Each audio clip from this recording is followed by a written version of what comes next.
Halo, Assalamualaikum warahmatullahi wabarakatuh. Jumpa lagi dengan saya Udin dari PT Al-Kausar Properti Mandiri di channel properti.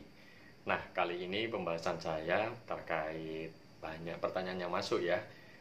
Sebenarnya bagaimana sih tips cara mengetahui tukang yang bagus untuk proses membangun rumah. Nah, kali ini saya akan membagikan tipsnya bagaimana saja dan apa saja yang perlu dipertimbangkan ketika akan membangun rumah.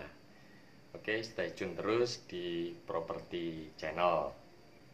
Nah, jadi topik kali ini memang sengaja saya ulas karena banyak ya, bahkan sudah membangun, mereka sering membanding-bandingkan tukang yang mereka gunakan dengan tukang-tukang yang lain. Alasannya pertama, apakah ini lemot? Apakah ini sudah sesuai schedule? Apakah tukang ini bagus atau tidak? Padahal sudah digunakan, ya kan lucu ini. Harusnya kan dibahas sebelum ketika eksekusi pembangunan rumah.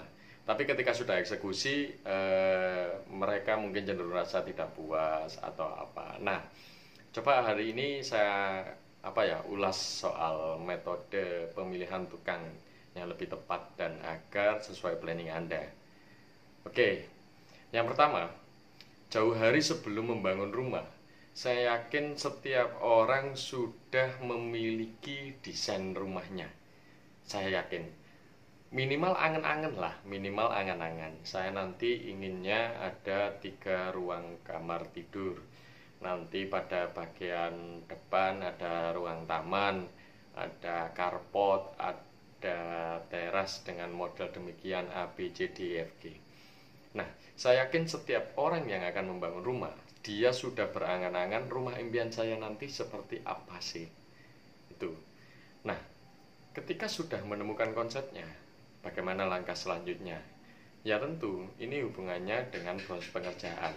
Jika Anda saja sendiri tidak meyakini terhadap tukang yang mau mengerjakan rumah Anda, terus bagaimana proses membangun rumahnya? Lawang sama tukangnya saja tidak yakin. Ketika proses bangun terus akhirnya membandingkan dengan tukang-tukangnya lain, ini kan miris banget gitu. Jadi begini, cara mengetahui tukang yang minimal cocok lah dengan angan-angan Anda. Tentu kalau minimal cocok ya, pemahaman orang itu pertama pasti begini, saya ingin tukangnya yang bagus dan rapi, biayanya murah, terus yang ketiga kecepatannya juga dapat. Pasti 3 item ini yang diimpi-impikan. Terus bagaimana membangunnya dan menemukan tukang seperti ini? Coba nanti saya ulas ya satu persatu. Ah, tentu Anda yang mau membangun rumah, satu hal yang perlu Anda ketahui sebelum Anda menentukan tukang si A.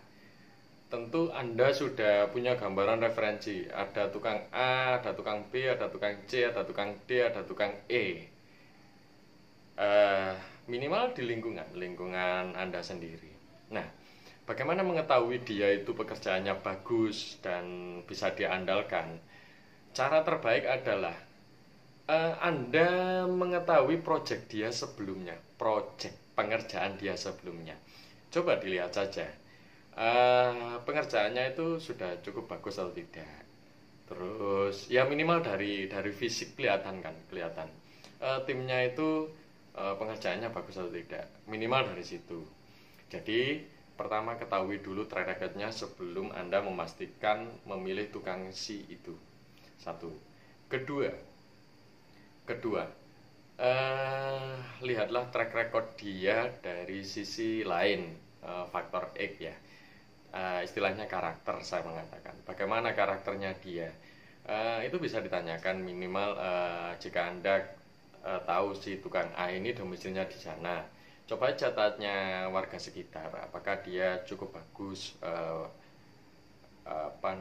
dia orangnya jujur atau tidak. Nah, dari situ kelihatan kan.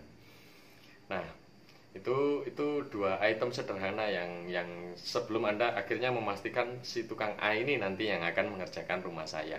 Oke, setelah dapat si tukangnya, sebelum membangun rumah, saya sarankan Anda ini komunikasi dengan tukangnya, jangan di tengah jalan. Kenapa? biar nanti by planning, by progresnya itu sesuai. Jangan sampai di tengah jalan terus akhirnya dibongkar karena ketidakcocokannya dengan Anda. Jadi coba coba mulai membiasakan diri dengan diskusi dengan si tukangnya. Misal begini, Pak, saya nanti kan inginnya bangun rumahnya seperti ini, saya nggambar denah kasarnya seperti ini. Terus nanti langkah pengerjaannya seperti apa saja yang akan harus saya siapkan dulu untuk menunjang kebutuhan membangun rumah itu. Nah, bagi orang awam, kalau tidak tahu nanti dipikir, wah ini kok kayaknya si tukangnya nyari-nyari nih, kok kayaknya nggak sesuai planning dengan saya ya, kok kayaknya. Nah, kalau Anda berpikiran kok kayaknya, itu nanti akan terjadi ketidakpuasan pada pemilik rumah itu. Jadi lebih baik sebelum mengerjakan ke si tukang itu, ajalah dengan dia ngomong kepada leadernya. Biasa kan kalau tukang itu pasti ada misal sama menunjuk si A, dia kan punya timnya ini. Nah, si A ini diajak ngomong, Mak, nanti pakai besi, saya maunya yang kuat sendiri, yang ukuran 10, nanti butuhnya berapa, nanti saya siapkan. Batu batanya gimana, bata ringannya nanti yang merek apa yang terbaik. Cobalah komunikasi untuk mengetahui plus minusnya dari beberapa bahan itu berdasarkan pengalaman tukang itu. Nah, yang sering kali masuk ke WA saya atau kolom komentar, wah tukang saya lemot banget mas, tukang saya ini nggak profesional. Nah ini padahal rumah itu sudah dikerjakan sama si tukang ini. Ini kan akhirnya cari pembanding ya, terus mencari ketidakcocokan. Akhirnya yang terjadi adalah rasa ketidakpuasan. Nah, maksud saya, jadi metodenya lebih baik dikenali lebih dini daripada sudah progres, Anda baru merasa menyesal. Nah, dengan cara-cara seperti itu. Namun biasanya tukang yang bagus dan baik pengerjaannya, dia itu pekerjaannya banyak memang. Ya wajar, orang bagus dan baik, jujur, pekerjaannya pasti banyak ya itu. Nah, dari situ nanti akan planning pengerjaan rumah Anda itu nanti akan bisa sesuai progres. Jadi Anda tidak grundel, tidak lagi memaksakan mencari pembanding. Saya nyesel pakai tukang ini, tahu gitu pakai tukang si B. Enggak gitu cari informasi kepada saya. Ini kan lucu juga ya, padahal tiap lokasi itu beda-beda pengerjaannya, dan mungkin ada tipikal-tipikal tertentu yang nggak bisa dilakukan. Jadi seperti itu. Lebih baik ngobrollah dengan si tukang itu untuk menentukan hal yang terbaik membangun rumah Anda. Nah, terus tanyakan progresnya. Kira-kira ini estimasinya berapa lama waktunya. Dan biasakan ketika Anda ini menyuruh orang, Anda ini jangan seperti bosnya ya. Sekali-sekali. Jadi bawalah rasa kemanusiaan Anda, bahwa dia itu sedang membangunkan rumah impian Anda. Jangan karena Anda bayar, Anda menyuruh seenaknya, terus memarahi dia seenaknya. Ya sama dengan Anda, ketika Anda kan juga tidak mau ya dimarahin orang. Jadi sebisa mungkin terapkan pola itu kepada tukang Anda. Nah, hargailah setiap jeripayah apa yang dia kerjakan. Nah, dengan begitu ketika kemersinya terbangun, maka si tukang ini dengan sendirinya akan memberikan penghargaan dengan cara hasil kerja yang cukup baik. Jadi begitu. Berikanlah dia sesuatu untuk menunjang, misal begini, Pak, ini rumah ini kira-kira estimasi waktunya berapa lama ini? Kira-kira 3 minggu ini untuk sampai naik pada posisi atap saja. Coba berikan penghargaan, Pak, kira-kira kalau jadi 2 minggu karena komposisi tukangnya ini banyak, nanti adalah bonus khusus untuk jenengan, misal seperti itu. Tanpa Anda kawal pun rumah itu akan jadi sesuai gambaran Anda dan dengan spesifikasi kualitas yang Anda inginkan. Biasakan seperti itu, Anda akan ketemu dengan pola-pola yang terbaik. Jadi manusiakan si tukang itu, maka Anda akan mendapatkan hasil yang terbaik. Tuh. Terus satu hal lagi, ketika Anda menggunakan tukang harian, apakah dia itu termasuk cepat atau tidak? Nah, biasanya karena harian tentu mereka suka berlama-lama.